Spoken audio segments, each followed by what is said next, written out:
Are you at your point where you think you've hit your bottom, or maybe that there's just no way you're ever going to feel like things can change? I was like that. I really was. And I want you to know, my name is Bromo, by the way. I want you to know that there is a way out. Please join us for my podcasts. Hey guys, time to get in on the action for the biggest moments in basketball with Prize Picks, America's #1 fantasy sports app. Just select 2 or more players, pick more or less on their projections, place your entry, and win up to 100 times your money. Right now, Prize Picks will match your first deposit of up to $100. Just download the Prize Picks app and use the code GET100. That's code GET100 on Prize Picks for a first deposit match of up to $100. Prize Picks. Pick more. Pick less. It's that easy. Well, here I am again. It is Sunday, the 17th of March. My name is Bromo. I am an alcoholic. My sobriety date is 2/17/09. I am not an expert by any means. I don't have any credentials or anything like that. I say this every podcast because I want people to know that I do this for the sake of others to hear stories of their experience and their strength and hope. It is about 23 degrees out here in Bismarck with little flakes and feathers of snow that are wafting through the air and not even landing. When they land on the ground, they immediately dissolve. I don't know if that makes any sense to my San Diego friends, but it is a beautiful day, and it's another day of recovery, and I've got a friend of mine on named Jessica Rosel. Rosel. Did I say that right, Jessica? Rosel, yeah. Rosel, sorry, and you and I spent 2 minutes going over the pronunciation of your last name. I just butchered it. Rosel, right? Correct. Rosel, okay. Jessica and I know each other years back. We've never met in person, but we've talked on the phone before. And she is actually are you from San Diego? I'm actually from originally Northern California. Okay, Northern California. Yeah. And now you live where? Lexington, Tennessee.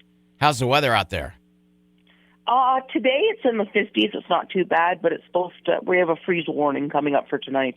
You know how that goes, and we get that a lot too, boy. Our weather always changes by the minute. Okay. Yeah, we get all the seasons in one day. Let me explain real quick. You probably wonder why I reached out to you yesterday out of nowhere. And she is a member, by the way, of There Is a Way Out on my Facebook group page. And for anybody out there that's listening to this who are not a member, I encourage you to send me an invite or even just try to go on there and become a member. I'm not sure how it works. It's been so long since I've had this page, but I would really like to have more people on our group page. You like our group page, Jessica? She's been a member for like 4 years, I think. I love the group page. I go in there whenever I need some wisdom, and it's nice to hear other people on it as well. Now, you probably wondered why I reached out to you out of nowhere yesterday, right? I am kind of curious, yes. I am going to tell you. I was going through Facebook, and you know when you scroll and scroll and scroll, I saw your post. You said, here it is. Over 7 years. You don't mind me mentioning this to you, Jessica? No, I don't mind at all. She said, here it is, over 7 years since I've had a drink. I am craving one. Luckily, I have learned to say no, and that hit me right away. That hit me right away, the power of alcoholism and the power that Jessica and I and so many others go through the urge every single day. Maybe not every day, but it's still in the back of our mind. You remember writing that, don't you? I do remember writing that, yeah. And I thought... I had to get it off my brain. Yeah, that's what we do. And I thought, how brilliant is that she posted that. Again, the honesty of this, of our disease is huge. And it's so important. You want to tell everybody your story if you wish. You can start out whenever. You can go whenever. But do you want to tell everybody how you got started in drinking? And... You've been at meetings before, and you've talked, and you've shared. If you're more than welcome to do that right now if you want. Okay, sure, no problem. So, I started drinking at a very young age. It started by sneaking. Well, my parents never really had a liquor cabinet, but I knew where they kept it, so I would take sips, and somehow that made me feel better. Did your parents drink? Did your parents drink around you? My parents weren't heavy drinkers, no. Okay. No, but they had it in the house, and they would have it every once in a while. Do you have any brothers and sisters? I did. I have two half sisters, and then some stepbrothers and sisters. Okay, now you said you were going to back up a little bit. Do all the backing up you need, because sometimes I'll tell you, sometimes it's not easy when someone says, "Share, go ahead, share." You know what I mean? Yeah.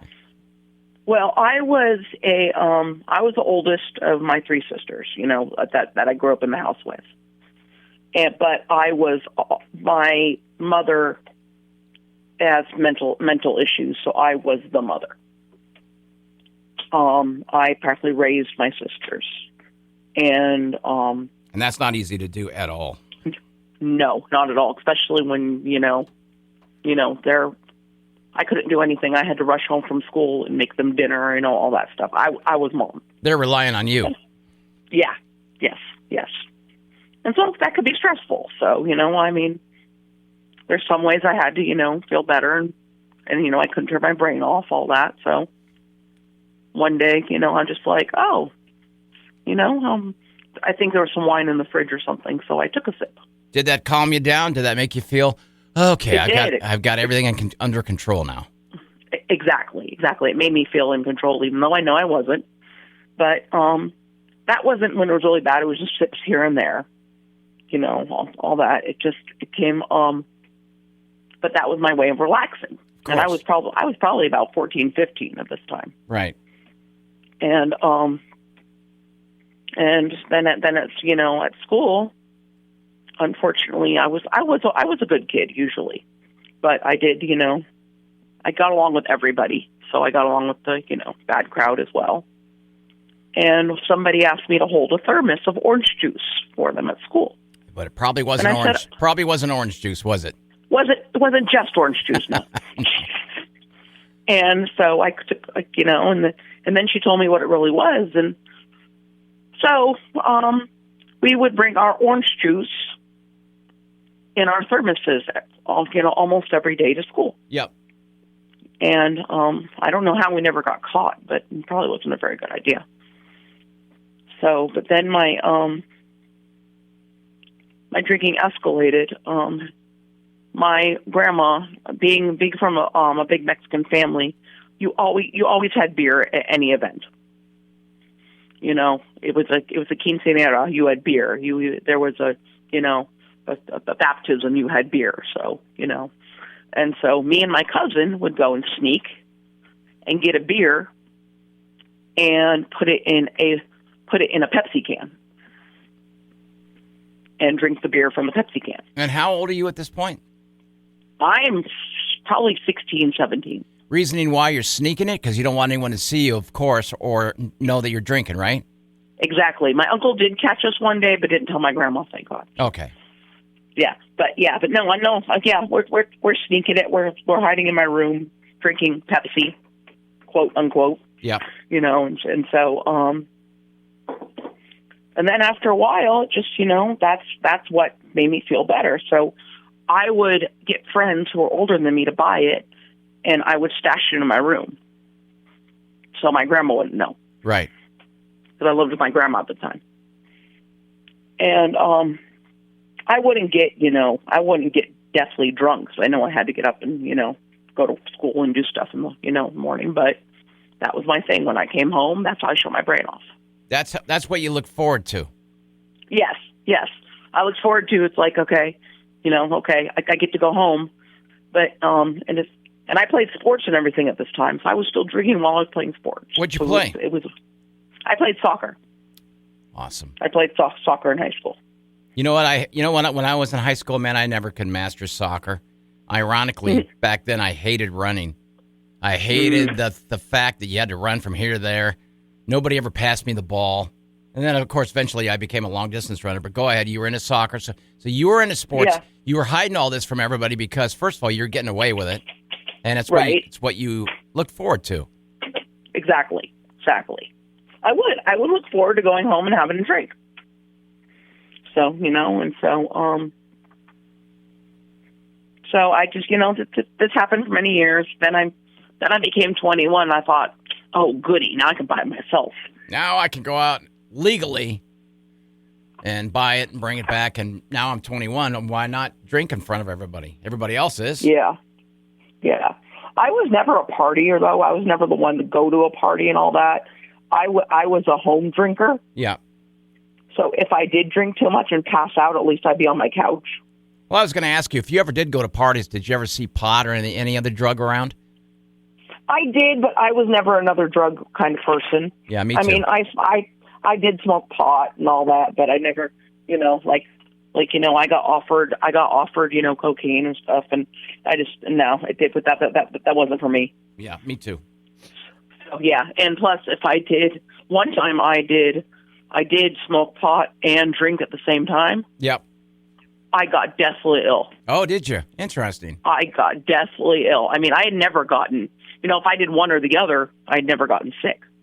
But I did both of these together, in my friend's bathroom all night. Did it make you paranoid? Like sometimes some odd things about pot is, for some, it made them paranoid, you know? No, it didn't make me paranoid. I was just really sick. Okay. I couldn't eat anything. It was awful. Well, that's a good thing if you think about it. So yeah. So instead of giving up the pot and the alcohol, I didn't do them at the same time. Yeah. So yeah. So I'm like, okay, how's there a way around this so I can keep doing it? Sure. So, yeah. So, yeah.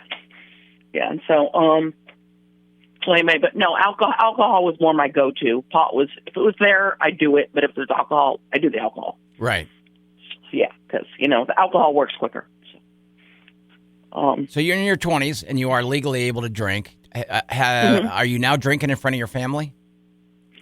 Yes, I am. I'm not drinking as much in front of my family. I go to family functions and have a couple, and then I'd go home and, and have some more. Have more, right. So yeah. So this, pretty much everybody around you would have their drinks and then stop, but you would look forward to going home so you can drink more on your own without anyone else knowing that you're drinking more. Are you still hiding drinks in your room? Yes, I guess I am, because I'm living with other people, unfortunately. So yeah. Right. Yeah, and I would be in my room, and then I had friends who I went out with, and then we would go out, and they stopped drinking, and I continue. So. Did you ever have an inkling back then that? Did you ever have a thought in your brain that, hey, all my friends and stuff seem to have it to where they can stop at a certain point, but I seem to want to go on and drink more? Did that thought ever cross your mind back then? I think it did. It was in the back of my mind, but I just blew it off. Sure. Yeah, that's what we do. Yeah. Yeah. I just blew it off. Like, okay, yeah. I mean, I'm not, I'm not, I can stop anytime I want to. I'm good. Say that again. Say that again. I can stop anytime I want to. Yeah. And here's the thing. Why would you stop? Because first of all, you're not missing school or work or anything like that. You're drinking at home. If you do go to a party or whatever, you're being sensible and not driving. And so you got it under control, like you said. Right. Yeah. Well, like somebody said, I was a functioning alcoholic. Yes. Yeah. And I bet I'll bet you nowadays. Sorry to interrupt you. I'll bet you nowadays. Okay. I'll bet you nowadays you see the functional alcoholics around you, don't you? Yes, I do. I see them all the time. Yeah, yes. Yeah. Anyways. Yeah. I want to apologize if I interrupt you. So please. You're fine. No, you're fine. But I want to point these things out right in mid-sentence. But so continue. Okay. So anyway, I would drink, and then after a while, one bottle of wine didn't do it. Yeah, right. It barely got me buzzed. So I would buy the cheap stuff because, of course, I wasn't making a lot of money. So I would buy a little bottle of the cheap stuff. I'd be like, I'm only a little buzzed. So then I go back to another bottle.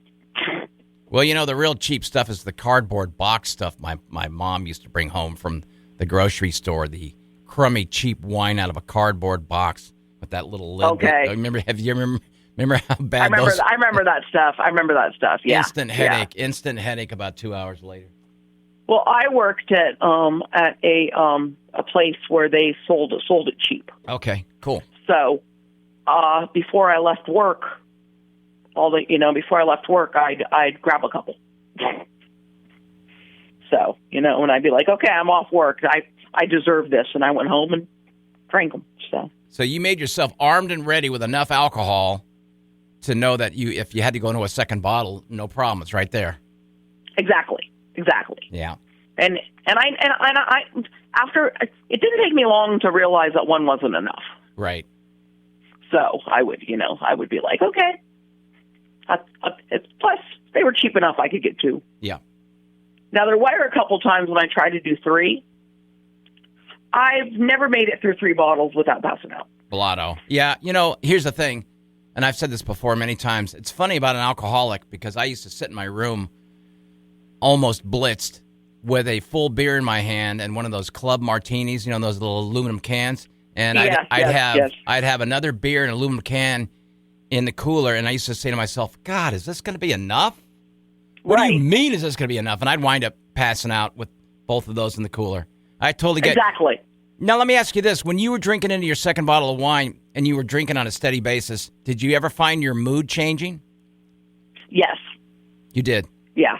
Yeah, I did. I found my mood changing, yes. How so? I felt a lot more relaxed, and I felt, like the thing is, and, and I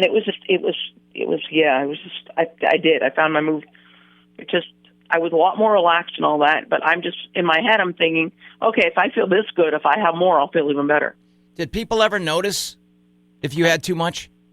Or if at first, they probably did, but didn't say anything. They probably think, no big deal. Yeah. But after a while, I would go to functions, and my mom would actually, they'd be pouring the wine and give wine glasses out. My mom would take mine and said, no, don't give her any. Interesting, isn't it? What do you remember your first thought when that happened? Were you I was like, wait a minute. Yeah, were you embarrassed or defiant? Were you embarrassed or defiant? I was more embarrassed. I didn't defy my mom. No, you know what? I can tell by your personality immediately. However, I remember if I was approached I remember if I had a situation like that, I would be at first defiant. Wait a minute, I've not had enough. How do you know I've had enough? But okay. I totally get where you're at. Totally. Yeah. No, it was out of respect for my mom and then my grandma didn't want me to, so it was out of respect for them. Nice. And in my head I was thinking, I got a bottle at home anyway. Yeah, right. So you can make it till you get home. Exactly. I go. I'll be okay. And of course I made up for it later. So how long did you continue on to this pattern? Oh, geez, years. I did actually go to AA in my 20s. My daughter was little, so I was probably around 25. How come? Did someone tell you to go? Someone ask you? No, I realized that I wasn't, functioning well, and I was functioning, but I wasn't functioning well. Was it starting to scare you? It was. It was starting to scare me a little bit, and I had my daughter. Oh, wow. I had a baby in 2003, and so I stopped for a little while, and then I was stopped for almost a year, and then I went back to be like, okay, I stopped for a year. I can go back drinking casually. Yeah, that doesn't work though, does it? No, it does not. No, I mean it works for normies, but it doesn't work for an alcoholic. Exactly. Well, at this point, I didn't think I was an alcoholic. Yeah. I just. So when you went to an AA meeting, what were your thoughts? Did you ever think to yourself, you know what, these people seem happy, or they're smoking cigarettes and drinking a boatload of coffee, but that's them. I'm not part of this. Did you have that kind of mentality? I did when I first went to one. I'm just, I don't know. I've been told it's cultish. I've been told stuff like that, and just like, yeah. So, but you know what? It was nice. I heard the person's story, and and a lot of things rang to me. I'm like, wait a minute, that's me. That's me. That's me. That's me. Yeah, that's so true. Yeah. So you were being real. You were being real to yourself. You should give yourself a pat on the back, man. I mean, you were being real to yourself. You were like, Yeah, but that didn't last because I thought, okay, I'm better now. And, and so I went back to drinking, and it started out steadily, again, like, I wasn't, I was, like it was before. I'd have a little, and then a little turned into a lot. And Yeah. And then I go back to my buying habits.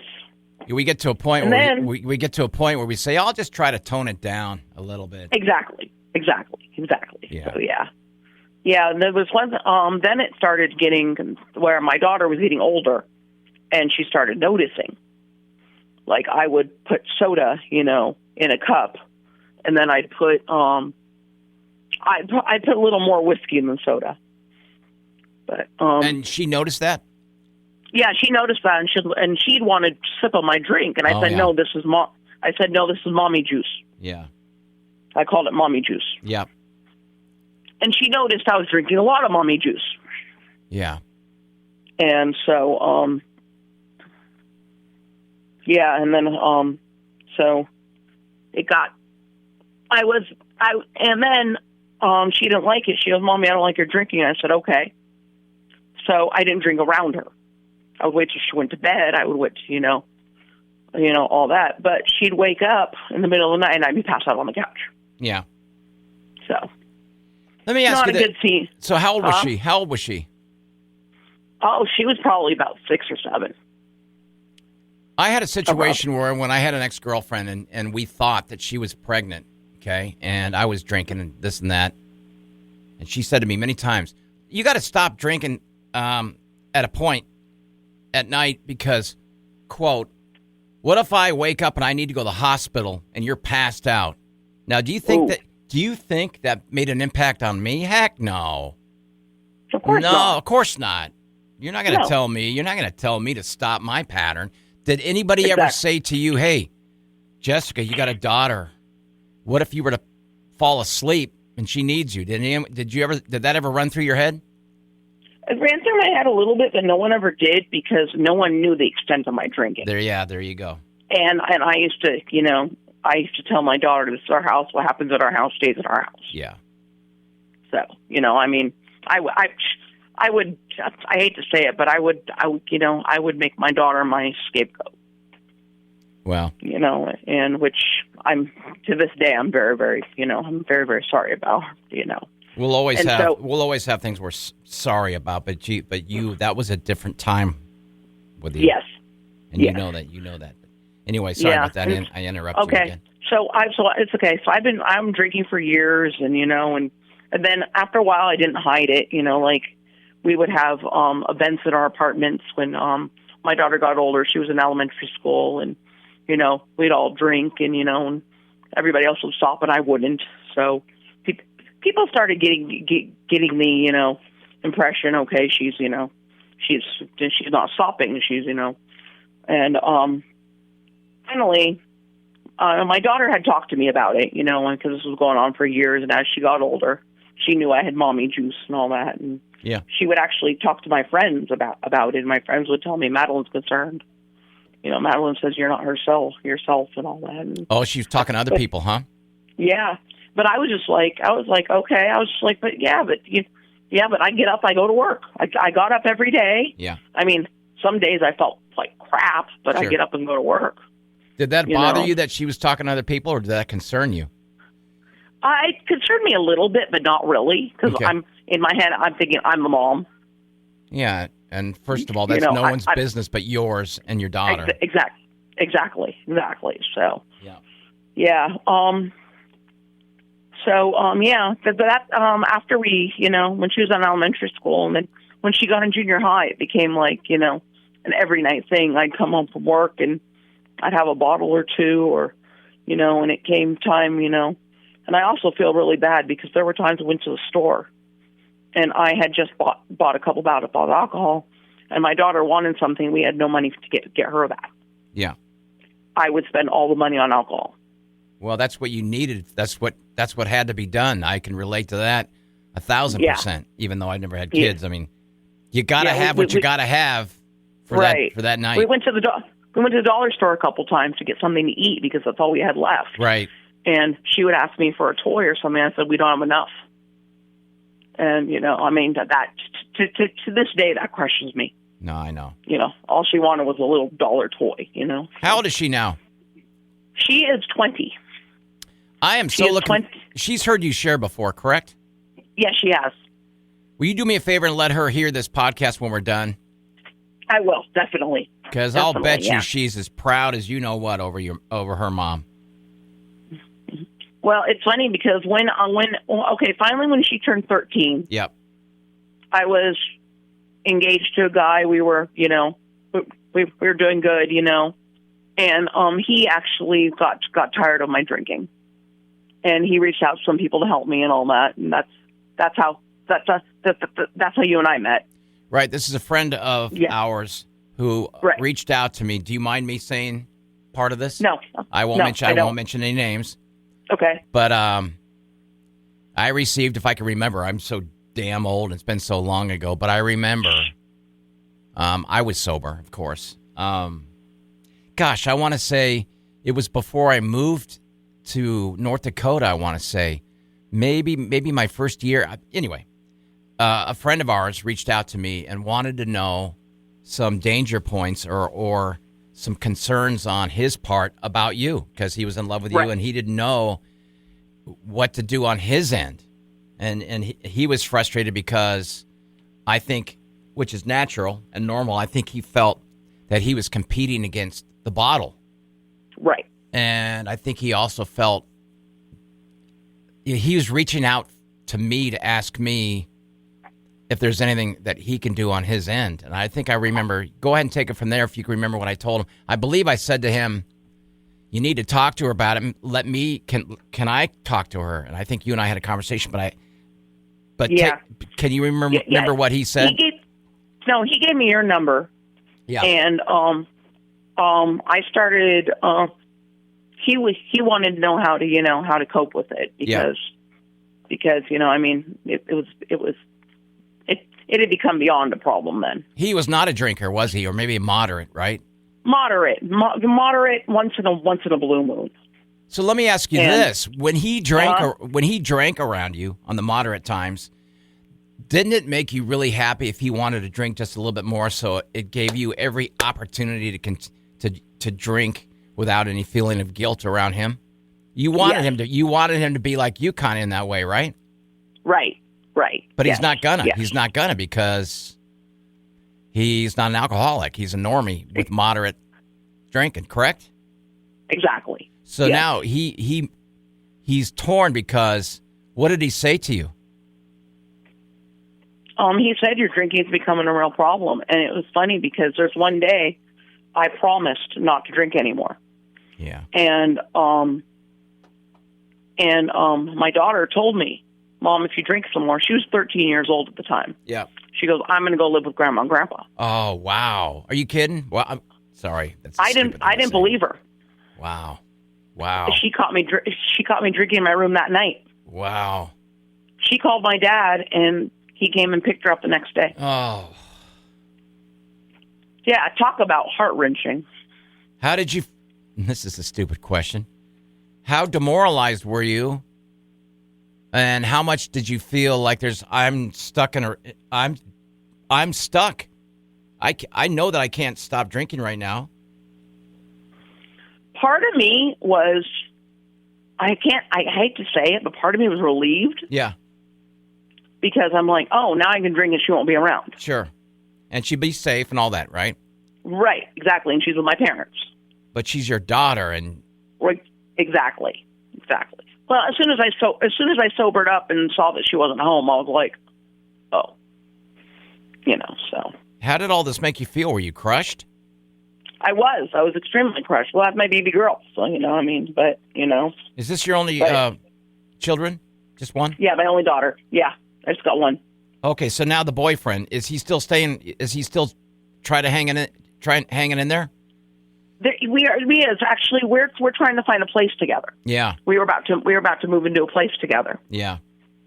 And one night he came home and just said, you know what, you need help. And I'm just like, yes, I do.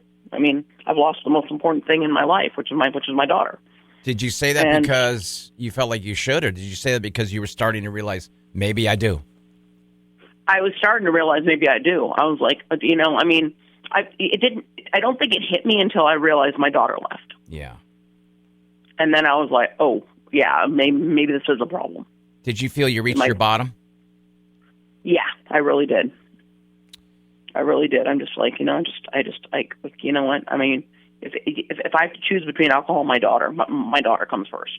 But did you ever think to yourself, there is no way out? There was no way out. This was my life. This was how I call it self-medicating. Yeah, absolutely. I mean, you've done it for years. You've done it for years. You've coped with it. Mm-hmm. You felt relaxed with it. Right.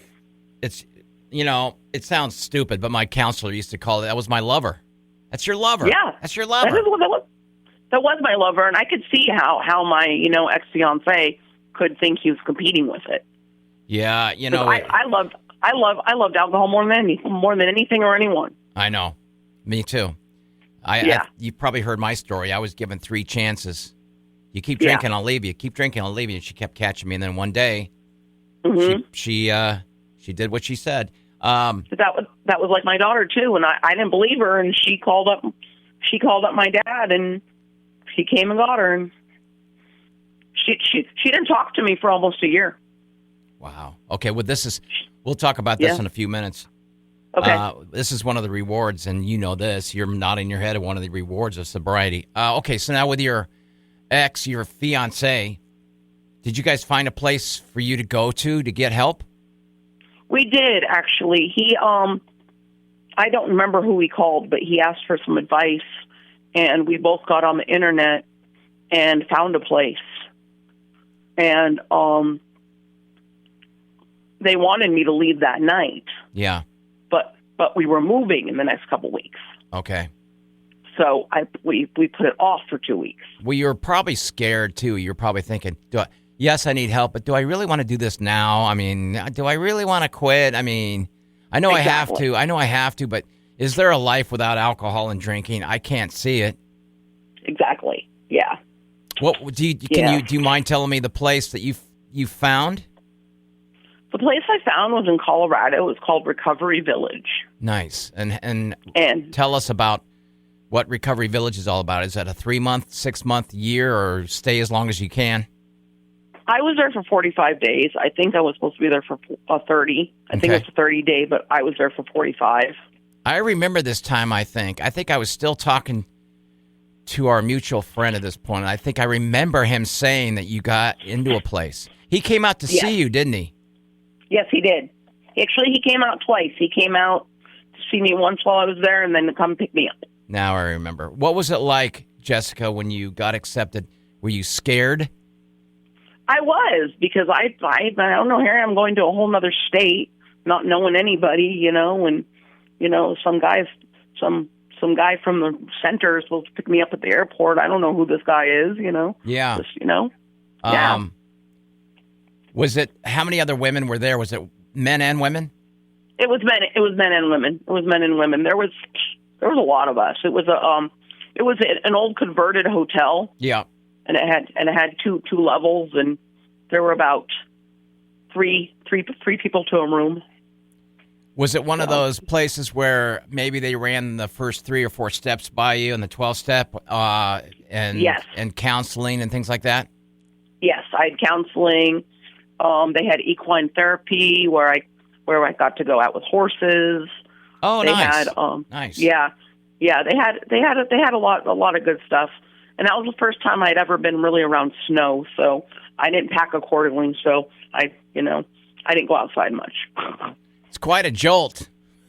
Yes. When you're from a different city and you walk out and it's 15 degrees out, it's sunny. It looks from the windows. It looks like you can go out and take a nice leisurely walk. Yeah. So, I had some it was really hard, and I had group therapy, and then I had individual therapy. Okay, and you stayed there for 45 days. In the middle of your stay, did you ever think, I don't know how I'm going to do this, or how much did you miss drinking? Give us some of your thoughts in your first couple of weeks. I stayed so busy, I didn't really think about drinking, because they had an activity all the time. Oh, cool. But there's one counselor really helped me get to the root of why. Really? What did this person say to you? How do you feel the root was? What did this person say?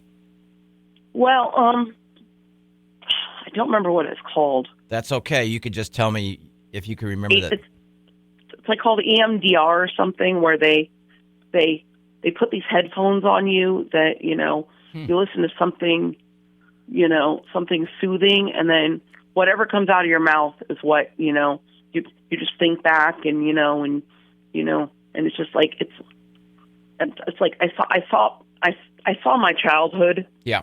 And I saw exactly why I started drinking. Wow. That's interesting. Yeah. Yeah. Yeah. You must have been going through a flood of emotions, right? You missed your daughter. Oh yeah. I missed my daughter. I missed my fiance. You felt lonely for a little bit, didn't you? I did. I didn't know anybody. Of course I felt lonely, yeah. Let me ask you this now, 7 years later. Have you been back to this place to visit? I have not. I want to, but I just haven't had the chance. And that's what I was saying. When you left there, you probably said to yourself, man, I'm never coming back to this place. But I still have actually friends that I met there. See? And we're still friends on Facebook. Now it's like your own heaven out there. It's a place that... yeah. It's amazing how time goes by and so you stay there. I'm still friends with a lot of people who went there. Oh, that's awesome. Okay, good. Yeah. And they're still sober? Some of them, not some of them. Yeah. Yeah, some of them, unfortunately, I've lost contact with. Yeah, well, they'll tell you, and they may have told you when you first started. That's a fact of life, unfortunately. I've said this a million times. Hope you don't mind me saying it again, but I remember when I first started going to Freedom Ranch, and the teacher said, look around you, and there's 40 of us guys. He says, after about a year, if 3 of you are still sober, that's about the odds. I remember thinking, that's a bunch of BS. Mm-hmm. Yeah, some of you will be alive, dead, missing, or on the streets. And I remember thinking, oh, yeah, right, sure. But that's really about the odds. Well, that happened to me because I went to an outpatient after I came back from Colorado, and it was men and women, I saw a lot of people come and go. Yeah, outpatient is scary stuff. Yeah. I was the last. It was women and men. Yeah. But after I graduated, they decided not to do women anymore. They decided to only do men. Okay. I guess women were harder than men or something. I don't know. Now, what's your sobriety date? I just went blank. Oh, that's okay. It's easy to do when you're, talking about it. You've been 7 years. You just reached 7 years. 7 years. Yeah. Yeah. You haven't relapsed since? No, I have not. You wanted to? I wanted to, but I've always talked myself out of it. Why? Or I've called. Because I'm not throwing away 7 years.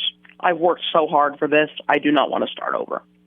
Okay, so someone's listening to this who's been told to listen to this, and they're listening, they're going, well, I don't know why you just can't have one there, Jessica.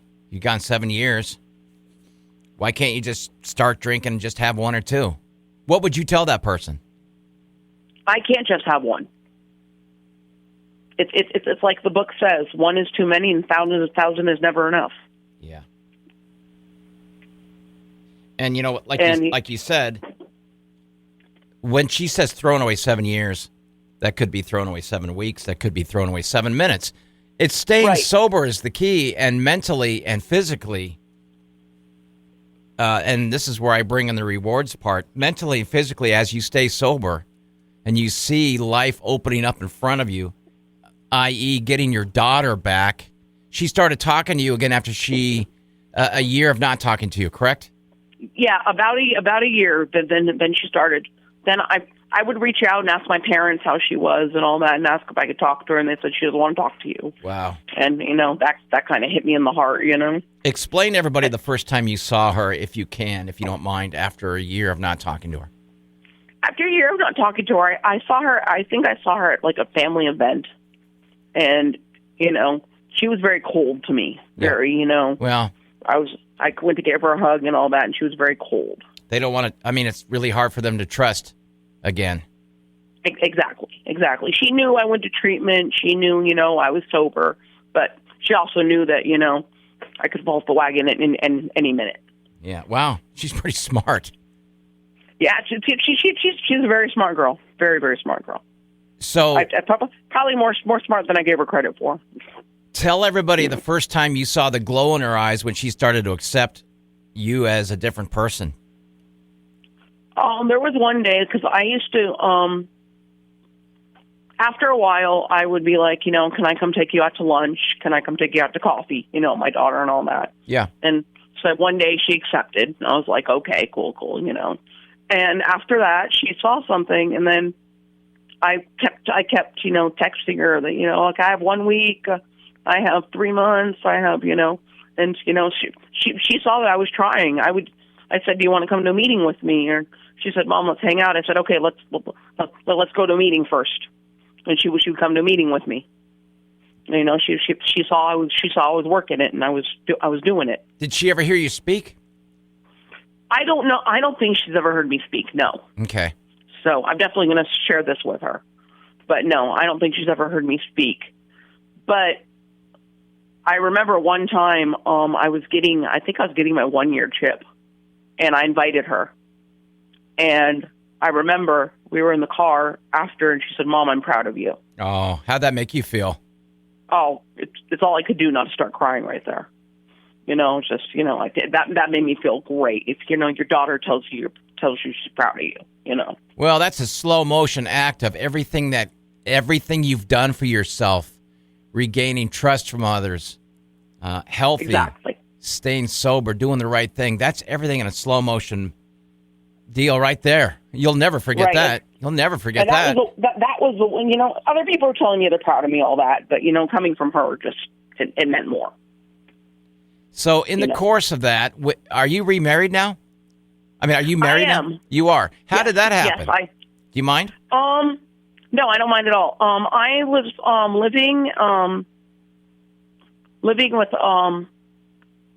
I needed a place to live, and so I found a room in a house. And the lady who was one of my roommates, her cousin came over one day. And we talked. We started having fun, all that. And he took him a long time to ask me out because he knew I was sober and he's not. And he's not a heavy drinker, but he drinks. And so it took him, but we talked online a lot. We started playing actually Scrabble, but online Scrabble, and we would talk while we were playing and all that, Yeah. And it just, I wasn't even looking for somebody. I had broken up with my fiance about 1.5 years before this, and I don't know, it just happened. We all went out as a group, at one time. His cousin, him, and another friend of ours, and him and I ended up talking the whole night. As your relationship grew, did you guys ever discuss your sobriety and his drinking? Because I'm sure you knew and you could tell that he's a normie. Yes, right? I told him from the beginning. He knew from the beginning I didn't drink. Okay. And I told him, I don't care if you do, just don't be sloppy and just don't be stupid. You know, and all that. And actually, it's funny because one of our first dates was a bar. Oh, isn't that something? It's a bar and grill. And and he ordered a drink. I don't remember what he ordered, but it's funny because he went to the bartender and asked for a Coke. And the bartender looked at him, rum and Coke? He said, no, just a Coke. Just a Coke, yeah. Yeah. So he got me just a Coke. And it was just, that actually became one of our favorite hangouts. And, yeah. he would have a drink and I would have a Coke. So I'm sure you feel the same way. I'm sure you're grateful for others when they find out that you don't drink anymore. And maybe they went to the trouble of finding out that you are a recovering alcoholic. You're probably grateful for those that are very, very attentive around you, as far as, like, some will even ask you sure you're okay with this if I have this beer in front of you? And I always just, of course. You don't need, yeah. Thank you. You know what? There are people like that. Like my coworker, Yeah. When I don't buy alcohol, I will not buy alcohol for anybody. I will not, I just do not. Right. And then I don't like to be around it either. I mean, it's not because it's tempting. It disgusts me now. It just, ew. So it reminds me it's of, not you anymore. It's not the person that we know now. Exactly. So I will buy alcohol every once in a while for somebody if it's like for a party. I'm bringing over a bottle of wine for that person. I have no problem doing that. But I know what you mean, though. The creepy part is flashbacks, bringing back memories of when I relapsed and I had that walk over to the counter shaking with a 6-pack of beer because I knew I was about to relapse and I was buying it. In my mind, I already relapsed. Yeah. So as time goes by and sobriety goes by, I can buy someone a bottle of wine here and there. It doesn't bother me. But everyone's different. I love your protective ways, though, because I don't do it. It's not a priority in my life anymore. Right. And it's just like it's not a necessity for me to buy. Other people can buy their own alcohol. I don't need to buy your alcohol. And you know what? That's a reward of sobriety. And that's something that you found in Colorado. Yes. And through weeks and weeks and months and now 7 years of not drinking, not picking up that first drink, right?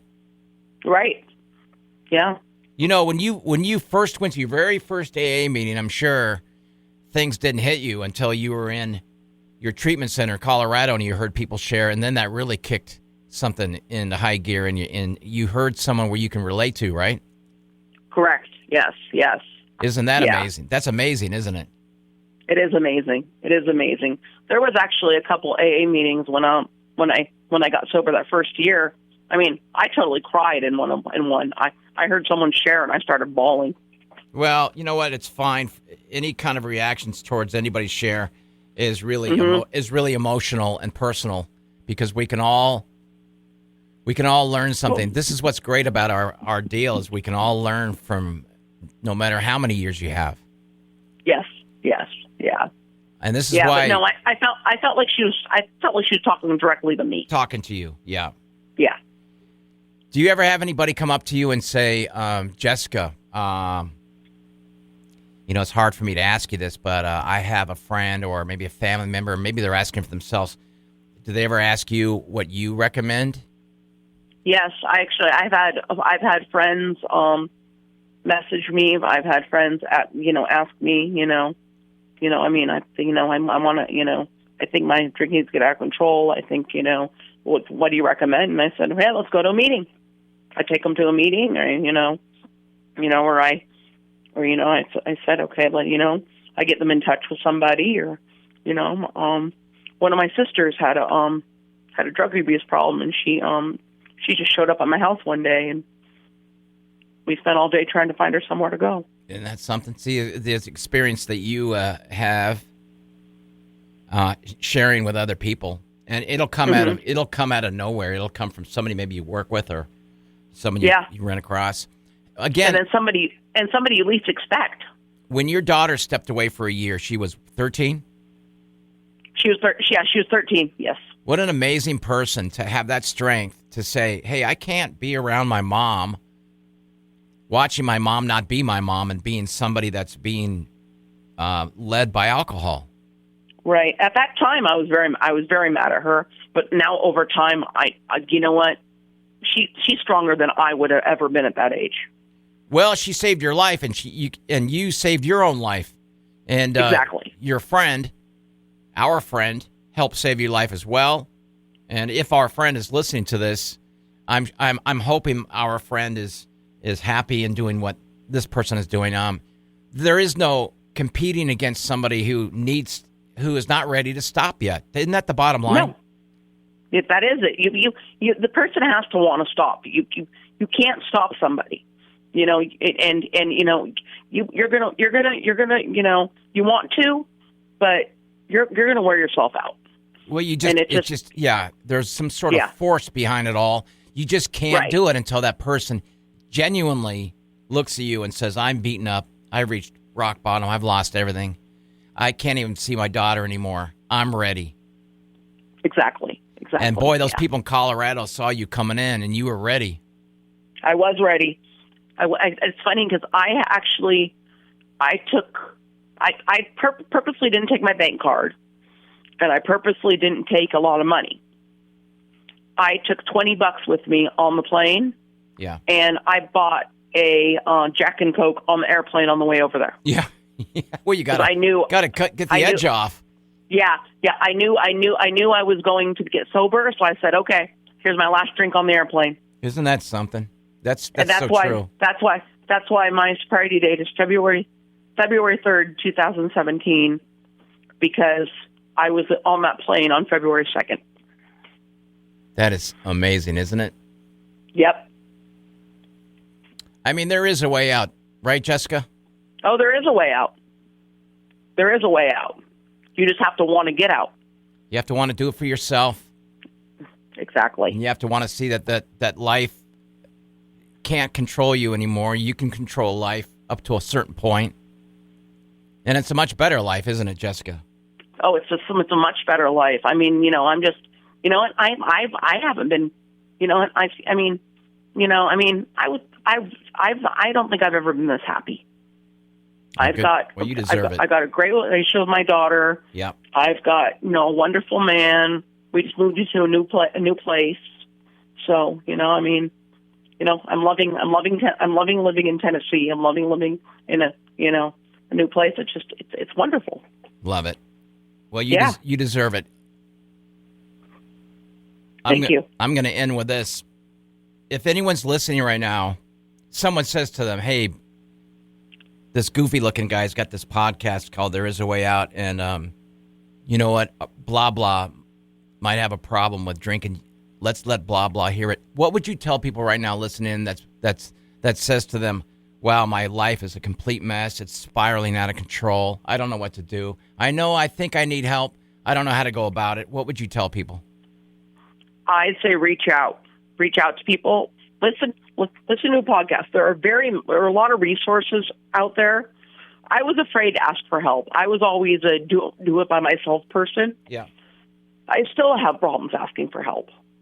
It's like, my husband tries to do something for me, and, I'm just like, oh, I have to stand back and let him. I still have problems with that. Yeah. But you need help. You need to reach out. Luckily, I had, a big old kick in the head, Yeah. So that's what I call it. And, but not everybody's going to get that. No. You know what? And like you said, I was afraid to ask for help. And that right. very first step could save your life. Yeah, I was afraid to ask for help. Yeah. Because I'd always done everything on my own. I said, I could do this too. Yeah, and you know what? In the long term, someone once told me, no matter how long it takes to get your feet on the ground, because I was over a year in 2 different recovery homes, and someone once told me you're taking a brief time away from life to get healthy. And isn't that worth it? It was. I mean, 45 days is a long time. It is a long time. It's a long time to be away from home, friends, family, all of that. But it saved your life. I had a really good support system. I still have a really good support system. I know you do, and I'm honored that you came on to share. You know that? No problem. Well, thank you for asking me. Well, of course. Hang on real quick, Jessica. Thank you. Okay. Hang on real quick. This is a marvelous lady. I'll tell you. This is why I have people come on and share.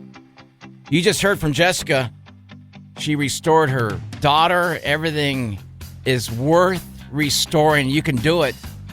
Like she said, all you got to do is reach out for help.